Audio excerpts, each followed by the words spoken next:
október elején van a Természetes Élőhelyek Világnapja. 1986-ban határozta meg az ENSZ. A Tartományi Környezetvédelmi Titkárság munkaakciót rendezett a Zsabja melletti legelőn, ahol a törvényileg védett Adonis vernalis, azaz tavaszi héricsvirág található. A virág ritka és veszélyeztetett fajnak számít, főleg a pusztai legelőkön fordul elő.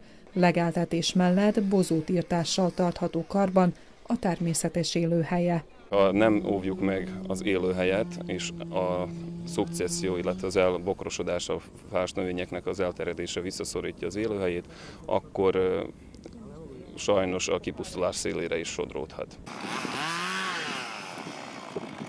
A természetvédelmi napon az iskolás gyerekek is részt vettek. Fontos, hogy bevonják őket az ilyen jellegű akciókba, mert így eszmélhetnek rá a környezetvédelem fontosságára. Biljke nema čiste vazduha, njih sad ako ne bude bilo, mi nećemo imati više čist vazduh. Mislim da ako pomažemo biljkama da žive normalno, onda ćemo mi imati svežeg vazduha. Ako ne zagađujemo prirodu, mi nećemo svežeg vazduha i možemo da se ugušimo.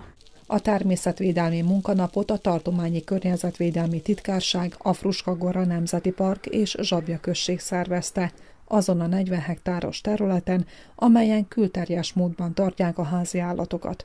A tavaszi hérics élőhelyéről bokrokat és fákat távolítottak el.